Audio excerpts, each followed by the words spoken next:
നമ്മുടെ സാമൂഹ്യ വ്യവസ്ഥിതി പൊതുരംഗത്തേക്ക് സ്ത്രീകൾ വരുന്നതിന് ഉതകുന്നതല്ല. അതിനുള്ള പാത ഒരുക്കുന്ന ഒരു സാമൂഹ്യ വ്യവസ്ഥിതിയല്ല ഇപ്പോഴും നിലവിലുള്ളത്. എല്ലാ നിയമങ്ങളെ പോലെ തന്നെയും സ്ത്രീ സുരക്ഷിതത്തിന് വേണ്ടിയുള്ള നിയമങ്ങൾ ഇതും ചില സമയങ്ങളിലൊക്കെ ദുരുപയോഗം ചെയ്യപ്പെടുന്നുണ്ട്. ചെയ്യാൻ പാടില്ലാത്ത കാര്യം ആര് ചെയ്താലും അവരൊക്കെ ഭയപ്പെടണം. അതിന് സ്ത്രീയാണോ പുരുഷനാണോ എന്നുള്ളതൊന്നുമില്ല. ഈ രാഹുൽ ഈശ്വറിന് പുരുഷന്മാർക്ക് വേണ്ടി ഒരു നിലപാടെടുത്ത് അങ്ങനെ ഒരു അസോസിയേഷനൊക്കെ ഉണ്ടാക്കണമെന്ന് തോന്നാനുള്ള ഒരു കാരണം എന്ന് ചോദിച്ചാൽ ഒരു പക്ഷേ ഇത്തരത്തിലുള്ള വ്യാജമായ പരാതികൾ ധാരാളമായി വന്നതുകൊണ്ട് ഞാൻ മനസ്സിലാക്കുന്നത് അങ്ങനെ നമുക്കൊരു പുരുഷനോടൊപ്പം നിന്ന് ഇതിൻ്റെ ഒരു രാഷ്ട്രീയ രംഗത്ത് പ്രവർത്തിക്കാൻ പറ്റാത്ത സാഹചര്യം ആണ് എന്ന് ആരെങ്കിലും പറയുന്നുണ്ടെങ്കിൽ അത് അവരുടെയും കൂടെ കുഴപ്പമാണ്. Follow the leader. ലീഡറിലേക്ക് സ്വാഗതം. ഇന്ന് എൻ്റെ ഒപ്പമുള്ളത് കോൺഗ്രസിൻ്റെ മീഡിയ സെൽ ഇൻചാർജും KPCC ജനറൽ സെക്രട്ടറിയുമായ അഡ്വക്കേറ്റ് ദീപ്തി മേരി വർഗീസ് ആണ്. സ്വാഗതം മാം. ഒരു വനിതാ നേതാവ് എന്ന നിലയിൽ പാർട്ടി കാര്യങ്ങൾ ഇടപെടുമ്പോൾ മാമിന് എന്തെല്ലാം ബുദ്ധിമുട്ടുകളാണ് അല്ലെങ്കിൽ എന്തെല്ലാം വെല്ലുവിളികളാണ് നേരിടേണ്ടി വന്നിട്ടുള്ളത്? ഈ നമ്മുടെ കേരള രാഷ്ട്രീയത്തിൽ യഥാർത്ഥത്തിൽ ഇപ്പോഴും ഒരു രാഷ്ട്രീയ പ്രസ്ഥാനത്തിലും, അത് ഒരു പ്രത്യേക രാഷ്ട്രീയ പ്രസ്ഥാനം എന്നുള്ളതല്ല, ഒരു രാഷ്ട്രീയ പ്രസ്ഥാനത്തിലും സ്ത്രീകൾക്ക് വേണ്ട രീതിയിലുള്ള ഒരു നയരൂപീകരണ വേദിയിലോ ഏറ്റവും ഒരു പ്രധാനപ്പെട്ട തീരുമാനമെടുക്കുന്ന ഒരു വേദിയിൽ എവിടെയായാലും അത്തരം പ്രാധാന്യം ഇപ്പോഴും ലഭിച്ചിട്ടില്ല എന്ന് വിശ്വസിക്കുന്ന ഒരാളാണ് ഞാൻ. നമുക്ക് പലതരത്തിലുള്ള സംവരണങ്ങൾ വന്നിട്ടുണ്ട്. തദ്ദേശ സ്ഥാപനങ്ങളിലേക്കുള്ള സംവരണം കാരണം ധാരാളം സ്ത്രീകൾ രാഷ്ട്രീയ രംഗത്തേക്ക് വന്നിട്ടുണ്ട്. അതിൻ്റെ കാരണം ഇന്ത്യൻ നാഷണൽ കോൺഗ്രസ് എന്ന രാഷ്ട്രീയ പ്രസ്ഥാനമാണ് എന്ന് ഞാൻ അഭിമാനത്തോടെ എന്നും പറയും. പക്ഷേ അതിനപ്പുറം പൊതുരാഷ്ട്രീയത്തിൽ സ്ത്രീക്ക് ഇപ്പോഴും ശരിയായ രീതിയിലുള്ള ഒരു പ്രാധാന്യം കിട്ടുന്നു എന്ന് ഞാൻ കരുതുന്നില്ല. മാമിനെ സംബന്ധിച്ചിടത്തോളം ഒരു വനിതാ നേതാവാണ്. മാം എങ്ങനെയാണ് ആ പ്രതിസന്ധികളെ തരണം ചെയ്തു വന്നിട്ടുള്ളത്? അല്ല, ഞാൻ വിദ്യാർത്ഥി രാഷ്ട്രീയം മുതൽ തന്നെ വന്ന ഒരാളെന്നുള്ള നിലയ്ക്ക് എനിക്ക് ഓരോ സ്റ്റേജിലും നമ്മളത് കടന്നു പോവുകയാണല്ലോ. അപ്പോൾ അതിൻ്റെ അകത്ത് പ്രത്യേകമായിട്ട് അതൊരു വലിയൊരു ബുദ്ധിമുട്ട്, പല ചലഞ്ചസും നമുക്കുണ്ടാകും. നമ്മൾ ഏത് പ്രൊഫഷനിലാണെങ്കിലും നമുക്ക് ചലഞ്ചസ് ഉണ്ടാവുമല്ലോ. അതുപോലെ ഈ ഇതിൻ്റെ അകത്തും നമുക്ക് പലതരത്തിലുള്ള ചലഞ്ചസ് ഉണ്ടായിട്ടുണ്ട്. അതൊക്കെ ഫേസ് ചെയ്യുക എന്ന് പറയുന്നത് അതൊക്കെ എനിക്ക് തോന്നുന്നു അതൊക്കെ അതൊരു വ്യക്തി അധിഷ്ഠിതമാണ്. അതിന് എനിക്ക് ജനറലൈസ് ചെയ്ത് കാണാൻ കഴിയുന്നില്ല. നമ്മൾ എടുക്കുന്ന തീരുമാനങ്ങൾ, നമ്മൾ എടുക്കുന്ന നിലപാടുകൾ, അതിൽ നമുക്കുള്ള കോൺഫിഡൻസ്, അതാണ് നമുക്ക് ചലഞ്ചസിനെ നേരിടാൻ നമ്മളെ സഹായിക്കുന്നത്. ചലഞ്ചസ് വരുമ്പോൾ ഒളിച്ചോടി നിർത്തിപ്പോകുന്ന ഒരാളാണെങ്കിൽ ഒരിക്കലും ഒരു രംഗത്ത് നിൽക്കാൻ പറ്റില്ല, രാഷ്ട്രീയ രംഗത്ത് പ്രത്യേകിച്ചും. കാരണം നമ്മൾ കൂടുതൽ എക്സ്പോസ്ഡ് ആകുന്ന ഒരു കാര്യമാണ് പൊതുരംഗം, രാഷ്ട്രീയ രംഗം എന്ന് പറയുന്നത്. മറ്റ് പ്രൊഫഷണൽസിനെ പോലെയോ അല്ലെങ്കിൽ മറ്റ് ജോലിയിൽ ഏർപ്പെടുന്ന സ്ത്രീകളെ പോലെ നമുക്കത് ആ ഒരു സ്ഥലത്ത് മാത്രം ഒതുങ്ങിക്കൂടാൻ കഴിയില്ല. നമ്മളെ ആർക്കും ചീത്ത വിളിക്കാം, ആർക്കും വിമർശിക്കാം, നമ്മളെക്കുറിച്ച് നല്ലതും ചീത്തയും ഒക്കെ പറയാവുന്ന ഒരു സാഹചര്യമാണ് ഉള്ളത് എന്നുള്ളത് കൊണ്ട് നമ്മളത് നേരിടാൻ തയ്യാറായിരിക്കണം. സ്ത്രീകൾ പുരുഷന്മാരെ ഭയക്കുന്നു അല്ലെങ്കിൽ പുരുഷന്മാർ സ്ത്രീകളെ ഭയക്കുന്നു എന്നൊരു സാമൂഹിക അവസ്ഥയിലേക്ക് മാറിക്കൊണ്ടിരിക്കുകയാണ് കാര്യങ്ങൾ. അപ്പോൾ എന്തായിരിക്കാം അങ്ങനൊരു അവസ്ഥ വരാനുള്ള സാഹചര്യം എന്നാണ് മാം വിചാരിക്കുന്നത്?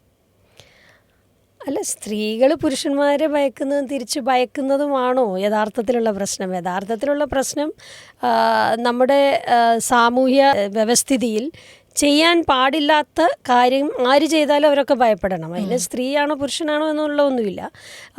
ഇപ്പോൾ വന്നിരിക്കുന്ന ഒരു പ്രത്യേകത ഞാൻ മനസ്സിലാക്കുന്നത്, നിയമം കുറേ കൂടി ശക്തമായപ്പോൾ നമുക്കറിയാവുന്ന പോലെ UPA ഗവൺമെൻറ് ഇരിക്കുന്ന സമയത്താണ് ഒരു നോട്ടം കൊണ്ട് പോലും ഒരു സ്ത്രീയെ അപമാനിക്കാൻ പാടില്ല എന്ന ഓർഡിനൻസ് പുറത്തു വരുന്നത്.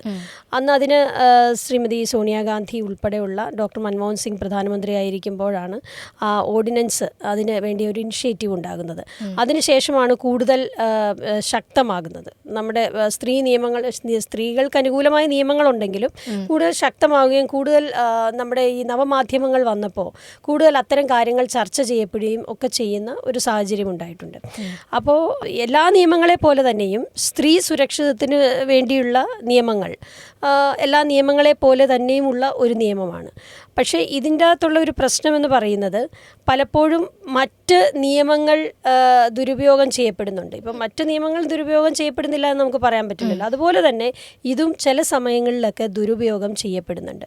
ഇത് ചില ആളുകളുടെ താല്പര്യത്തിന് വേണ്ടിയിട്ട്, ചില ബ്ലാക്ക് മെയിലിങ്ങിന് വേണ്ടിയിട്ട്, ബാർഗെയിനിങ്ങിന് വേണ്ടിയിട്ട് ഒക്കെ പലപ്പോഴും ഉപയോഗിക്കുന്ന ഒരു സാഹചര്യം കൂടി ഇന്ന് നമ്മൾ നിലവിൽ കാണുന്നുണ്ട്, നമ്മുടെ സമൂഹത്തിൽ കാണുന്നുണ്ട്.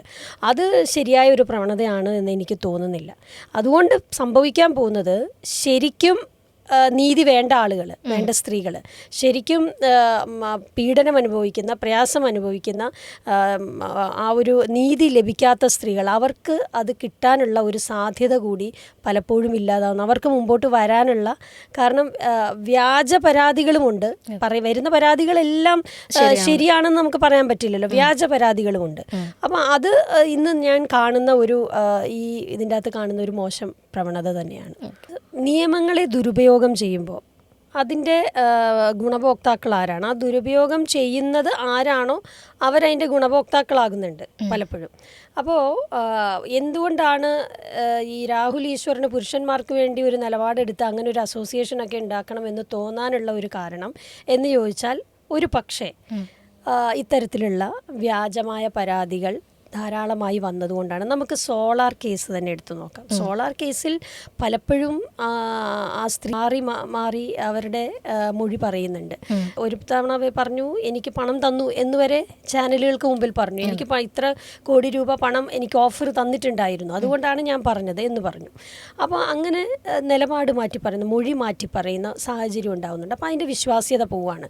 അപ്പോൾ എത്രയോ ആളുകൾ അതിൽ അകപ്പെട്ടു പോയി. മുൻ മുഖ്യമന്ത്രി ഉമ്മൻചാണ്ടി ഉൾപ്പെടെ ഉള്ള ആളുകൾ അതിൽ അകപ്പെട്ടു, ആ കേസിൽ അകപ്പെട്ടു. അപ്പോൾ ശരിക്ക് ഒരു പരാതി ഒരു സ്ത്രീ കൊടുക്കുകയാണെങ്കിൽ അത് നീതിയുക്തമായി അതിനുവേണ്ടി സമൂഹം നിൽക്കണം, നമ്മളെല്ലാവരും നിൽക്കണം, അതിനകത്തൊരു സംശയവുമില്ല. പക്ഷേ അതുപോലെ തന്നെ പ്രാധാന്യമുള്ളതാണ് വ്യാജ പരാതി കൊടുക്കുമ്പോഴും അതിൽ പെട്ടുപോകുന്നത് നമ്മുടെയൊക്കെ മകനോ അല്ലെങ്കിൽ ആരുടെയെങ്കിലുമൊക്കെ ഭർത്താവോ അനിയനോ ഒക്കെയാണല്ലോ. അപ്പോൾ അതും നമുക്ക് സംരക്ഷിക്കപ്പെടണം. നമുക്ക് സ്ത്രീയോടൊപ്പം തന്നെ പുരുഷനും സമൂഹത്തിൽ സംരക്ഷണം വേണ്ടവരാണല്ലോ. ആൺകുട്ടികൾക്കും സംരക്ഷണം വേണം, പെൺകുട്ടികൾക്കും സംരക്ഷണം വേണം. അപ്പോൾ അതിൻ്റെ അകത്തൊന്നും ഒരു വ്യത്യാസമില്ല. അതുകൊണ്ടാണല്ലോ ഈക്വാലിറ്റി ബിഫോർ ലോ എന്ന് നമ്മൾ പറയുന്നത്. നമ്മുടെ ഭരണഘടന തന്നെ പറയുന്ന ഈക്വാലിറ്റി ബിഫോർ ലോ ആണ്. അത് ആൺകുട്ടിക്കും പെൺകുട്ടിക്കും ലഭിക്കേണ്ടതാണ്. അപ്പോൾ ഈ വ്യാജ പരാതികൾ കുറച്ചൊക്കെ അങ്ങനെ വരാൻ തുടങ്ങിയതുകൊണ്ടായിരിക്കാം ഒരു പക്ഷേ ഇത്തരത്തിലുള്ള അസോസിയേഷനുകൾ ഒക്കെ ഫോം ചെയ്യണം എന്നൊരു തോന്നൽ തന്നെ വന്നത്. പ്രത്യേകിച്ച് രാഷ്ട്രീയ പശ്ചാത്തലം ഒന്നുമില്ലാത്ത സ്ത്രീകൾ രാഷ്ട്രീയത്തിലേക്ക് വരുന്നതും, അതേപോലെ ഇപ്പോൾ ഭർത്താവ് മരിച്ചാൽ ഭാര്യയ്ക്ക് ആ രാഷ്ട്രീയ പ്രസ്ഥാനത്തിൽ ഒരു സ്ഥാനം നൽകുന്നത്, അതല്ലെങ്കിൽ തിരിച്ച് ഭർത്താവിനാണെങ്കിലും, ഭാര്യ രാഷ്ട്രീയത്തിലുണ്ടായിട്ട് ഭർത്താവ് വരുന്നതാണെങ്കിലും, അച്ഛൻ മരിച്ച് മകനോ മകളോ വരുന്നതൊക്കെ ആണെങ്കിലും, എങ്ങനെയാണ് മാം ആ ഒരു സാഹചര്യത്തെ കാണുന്നത്? രാഷ്ട്രീയ കുടുംബ പശ്ചാത്തലത്തിൽ നിന്ന് വരുന്ന ആളുകൾക്ക് കുറെ കൂടി എളുപ്പമായിരിക്കും, കുറെ കൂടി അവർക്ക് ഒരു സ്ട്രഗിൾ കുറവായിരിക്കും ഇതിൻ്റെ അകത്ത് നിന്ന് പോകാൻ. മറ്റവർ ഇത് തുടക്കം മുതൽ തന്നെ വളരെ വർഷങ്ങൾ നിന്ന് പ്രവർത്തിച്ചു വന്ന് ചിലപ്പോൾ ഒരു പിന്തുണയ്ക്കുണ്ടാവില്ല. അവർ സെൽഫ് മെയ്ഡായിരിക്കും, അവർ സ്ട്രഗിൾ ചെയ്ത് ഒറ്റയ്ക്ക് വരുന്നവരായിരിക്കും. മറ്റ് ഒരു കുടുംബ പശ്ചാത്തലമുള്ളത്, അതിപ്പോൾ ഏത് പ്രൊഫഷനിലും അങ്ങനെയാണ് കേട്ടോ. ഒരു കുടുംബ പശ്ചാത്തലം ഉള്ളപ്പോൾ അതിൻ്റേതായ ഗുണം അവർക്ക് ഉണ്ടാകുമല്ലോ. തീർച്ചയായിട്ടും അതിൻ്റേതായ ബെനിഫിറ്റ് ഉണ്ടാകും. അവർക്ക് ഒരുപക്ഷെ അത്രയും കാലം വർക്ക് ചെയ്യേണ്ടി വരില്ല. ഇപ്പം തന്നെ പത്മജ വേണുഗോപാൽ കെ കരുണാകരൻ്റെ മകൾ എന്നുള്ള നിലയ്ക്ക് ആണല്ലോ ഇത്രയും അധികം കോൺഗ്രസ് ഇത്രയും അധികം പോസ്റ്റുകൾ കൊടുത്തതും ഇത്രയും തവണ മത്സരിക്കാൻ പറ്റിയതുമൊക്കെ. അല്ലാതെ കേരള വിദ്യാർത്ഥി യൂണിയൻ മൂലം പ്രവർത്തിച്ച് വന്ന് സ്ട്രഗിൾ ചെയ്ത് വളരെ ബുദ്ധിമുട്ടി അങ്ങനെ വന്നിട്ടുള്ളതല്ലല്ലോ. അത് അവർക്ക് അങ്ങനെ ഒരു സാഹചര്യം ഉണ്ടായി വന്നു. പക്ഷേ എന്തു തന്നെ ആയാലും വന്നതിന് ശേഷം പാർട്ടി ഉപേക്ഷിച്ച് പോയി എന്നുള്ളതാണ് അതിൻ്റെ മറ്റൊരു കാര്യം. ഒരിക്കലും ഒരു രാഷ്ട്രീയ പ്രസ്ഥാനത്തിൽ അത്രയും കഷ്ടപ്പെട്ട് സ്ട്രഗിൾ ചെയ്ത് വന്ന ഒരാൾക്ക് പാർട്ടി ഉപേക്ഷിച്ച് പോകാൻ ഒരു പക്ഷേ പറ്റില്ല. ഭർത്താവ് മരിച്ച് ഭാര്യയ്ക്ക് സീറ്റ് കൊടുക്കുന്നതും അച്ഛൻ മരിക്കുമ്പോൾ മകന് സീറ്റ് കിട്ടുന്നതുമൊക്കെ അതിൻ്റെ അകത്ത് എൻ്റെ അഭിപ്രായം, അവർ പ്രവർത്തിക്കുന്നവരാണെങ്കിൽ, അവർക്ക് പൊതുരംഗത്ത് താല്പര്യമുള്ളവരാണെങ്കിൽ, പൊതുരാഷ്ട്രീയത്തിൽ നിന്നിട്ടുള്ളവരാണെങ്കിൽ, പ്രവർത്തിക്കുന്നവരാണെങ്കിൽ അവർക്ക് അതിൽ നിൽക്കുന്നതിൽ തെറ്റില്ല. അതേസമയം ഒരു രാഷ്ട്രീയ പശ്ചാത്തലവും ഇല്ലാതെ ഇങ്ങനെ മരണത്തിന് ശേഷം കുടുംബത്തിലുള്ള മറ്റൊരാൾ എന്നുള്ള നിലയ്ക്ക് വരുന്നതിനെ അതിനോട് യോജിക്കാൻ എനിക്ക് വ്യക്തിപരമായി ബുദ്ധിമുട്ടുണ്ട്. പക്ഷേ അതേസമയം എന്നോട് ഞാൻ ചേർത്ത് പറയുകയാണ്, തെറ്റിദ്ധരിക്കപ്പെടരുത്, ചേർത്ത് പറയുകയാണ്. വർക്ക് ചെയ്ത് വന്നവരുണ്ടാവാം. ഇപ്പം മകനാണെങ്കിൽ പോലും, ഒരു രാഷ്ട്രീയ നേതാവിൻ്റെ മകനാണെങ്കിൽ പോലും സംഘടനാ രംഗത്ത് നിന്ന് പ്രവർത്തിച്ച് വരുന്നവരുണ്ടാകാം. അങ്ങനെ വരുന്നവർ നിൽക്കുന്നതിൽ കുഴപ്പമില്ലല്ലോ. അവർക്ക് തീർച്ചയായിട്ടും വരാനുള്ള എല്ലാ അവകാശങ്ങളും ഉണ്ടല്ലോ. അതുകൊണ്ടാണല്ലോ ഇത് പറയുന്നത്. കുടുംബ രാഷ്ട്രീയം എന്നൊക്കെ നമ്മൾ പറയുമ്പോൾ അതിൻ്റെ അകത്ത് വ്യത്യാസമായിട്ട് നമ്മൾ അതിനെ രണ്ടായി കാണേണ്ടതായിട്ടുണ്ട്. ഇപ്പോൾ ജവഹർലാൽ നെഹ്റുവിൻ്റെ കുടുംബത്തിലുള്ള മുഴുവൻ ആളുകളും രാഷ്ട്രീയവുമായി ബന്ധപ്പെട്ട് നിൽക്കുന്നവരാണ്, പൊതുരംഗവുമായി ബന്ധപ്പെട്ട് നിൽക്കുന്നവരാണ്. അവരെയൊന്നും അതിൽ നിന്ന് മാറ്റി നിർത്താൻ കഴിയില്ല. ഇപ്പോൾ സ്വാതന്ത്ര്യ സമരം മുതൽ തന്നെ ഇന്ദിരാഗാന്ധി പ്രവർത്തിക്കുകയാണ്, 7-ാം വയസ്സ് മുതൽ തന്നെ ഉള്ളതാണ്. അപ്പോൾ അതിനെയൊന്നും കുടുംബ രാഷ്ട്രീയം എന്ന് പറഞ്ഞിട്ട് ആക്ഷേപിക്കാനൊന്നും പറ്റില്ല. അതേസമയം പെട്ടെന്ന് ഒരാൾ മരിച്ചു എന്നിട്ട് പെട്ടെന്നൊരു സീറ്റ് കൊടുക്കുന്ന ഒരു സാഹചര്യം, അങ്ങനെയൊക്കെ വരുന്നതിനെക്കുറിച്ച് രാഷ്ട്രീയ പാർട്ടികൾ ചിന്തിക്കേണ്ടതാണ്. പ്രവർത്തിക്കുന്ന ആളുകൾക്കാണ് യഥാർത്ഥത്തിൽ അത്തരം അവസരങ്ങളൊക്കെ കൂടുതലായി കൊടുക്കേണ്ടത് എന്ന് തന്നെയാണ് എൻ്റെ അഭിപ്രായം. അതേപോലെ മാം, പാർട്ടിയുടെ ആഭ്യന്തര കാര്യങ്ങളിൽ സ്ത്രീകൾക്ക് എത്രത്തോളം, അവരുടെ തീരുമാനങ്ങൾക്ക് എത്രത്തോളം മൂല്യമുണ്ട്, അതിന് ആളുകൾ പ്രാധാന്യം കൊടുക്കുന്നുണ്ട്? അത് സ്ത്രീയുടെ ആണെങ്കിലും പുരുഷൻ്റെ ആയാലും അഭിപ്രായത്തിന് പ്രാധാന്യം കൊടുക്കണമെങ്കിൽ നമ്മൾ എങ്ങനെയാണ് അത് അവതരിപ്പിക്കുന്നത് എന്നതുപോലെ ഇരിക്കും. നമ്മൾ എത്ര ശക്തമായിട്ട് അവതരിപ്പിക്കുന്നു, നമ്മൾ പറയുന്ന കാര്യത്തിൽ ന്യായമുണ്ട്, നമുക്കത് വളരെ ശക്തമായി എംഫസൈസ് ചെയ്ത് അവരെ കൺവിൻസ് ചെയ്യാൻ പറ്റുമെങ്കിൽ, നേതൃത്വത്തെ കൺവിൻസ് ചെയ്യാൻ പറ്റുമെങ്കിൽ, അത് സ്ത്രീക്ക് മാത്രമായിട്ടൊരു പ്രത്യേകത ഉണ്ടെന്നൊന്നും എനിക്ക് തോന്നുന്നില്ല. നമുക്കത് അതിൻ്റെ അകത്ത് കൺവിൻസ്ഡായിട്ട് കാര്യങ്ങൾ പറയാനും ചെയ്യിപ്പിക്കാനും ഒക്കെ പറ്റും, നമ്മുടെ അഭിപ്രായങ്ങൾ കൊണ്ടുവരാൻ പറ്റും. അതേപോലെ ഇന്നത്തെ പല രാഷ്ട്രീയ കോളിളക്കങ്ങൾക്കും കാരണം സ്ത്രീകളാണെന്ന് പറയപ്പെടുന്നുണ്ട്, അല്ലെങ്കിൽ അവരതിന് കാരണമാവുന്നു എന്ന് പറയുന്നുണ്ട്. അതൊരു ട്രെൻഡായിട്ട് മാറിയിട്ടുണ്ടോ? അതെങ്ങനെയാണ് പറയാൻ പറ്റുന്നത്? സ്ത്രീക്ക് മാത്രമായിട്ട് കോളിളക്കം ഉണ്ടാക്കാൻ പറ്റുമോ? പുരുഷനുണ്ടല്ലോ മറ്റൊരു സൈഡിൽ. സ്ത്രീയും പുരുഷനും കൂടെ കൂടുമ്പോൾ ഉണ്ടാകുന്ന ഒരു പ്രശ്നത്തെക്കുറിച്ചാണല്ലോ ഈ കോളിളക്കം എന്ന് പറയുന്നത്. അപ്പോൾ അതിൻ്റെ അകത്ത് സ്ത്രീ മാത്രമേ ഉള്ളൂ എന്ന് പറയുന്നതിൽ എന്താർത്ഥമാണുള്ളത്? പുരുഷനും ഉണ്ട് അതിൻ്റെ അകത്ത്. അതൊരു ട്രെൻഡായിട്ട് മാറുന്നുണ്ടെന്ന്, പ്രത്യേകിച്ച് തെരഞ്ഞെടുപ്പൊക്കെ അടുക്കുന്ന നമ്മുടെ സന്ദേശം സിനിമയിൽ ശങ്കരാടി പറഞ്ഞതുപോലെ ഇത് എന്തെങ്കിലും ഒരു ഗർഭക്കേസ് അവൻ്റെ തലയിൽ കെട്ടിവെക്കുക എന്ന് പറയുന്ന ഒരു രാഷ്ട്രീയ രീതി അതൊന്നും അത്ര ശരിയല്ല. അതൊന്നും നമ്മുടെ ഒരു ആധുനിക രാഷ്ട്രീയ രീതിക്ക് പറ്റിയതല്ല. പക്ഷെ അതൊന്നും ജനങ്ങൾ എത്രത്തോളം ഏറ്റെടുക്കുമെന്നുള്ള കാര്യത്തിലും സംശയമുണ്ട്. കാര്യം ജനങ്ങളൊക്കെ ചിന്തിക്കാൻ കഴിവുള്ള നല്ല ജനാധിപത്യ ബോധമുള്ള ആളുകളാണ് നമ്മുടെ കേരളത്തിലൊക്കെ ഉള്ളത്.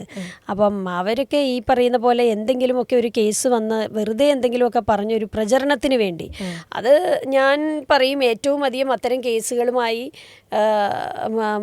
കേസുകൾ ആയിട്ട് മുമ്പോട്ട് വന്നിട്ടുള്ളത് CPM എന്ന രാഷ്ട്രീയ പാർട്ടി തന്നെയാണ്. അതുപോലെ ഒരു സ്ത്രീ, ഒരു അഭിഭാഷക, അതേപോലെ തന്നെ ഒരു രാഷ്ട്രീയ നേതാവ്, ഈ 3 റോളുകളിലാണ് മാം സജീവമായിട്ടുള്ളത്. ഇതിലേതാണ് ഏറ്റവും കൂടുതൽ മാമിന് പ്രഷർ തോന്നിയിട്ടുള്ളത്? അതെന്തുകൊണ്ടാണ്? അല്ല, ഒരെണ്ണം കൂടെ ഉണ്ട്, കുടുംബിനി എന്നുള്ളതും കൂടെ ഉണ്ട്. അത് ഏറ്റവും പ്രധാനപ്പെട്ടതാണ്.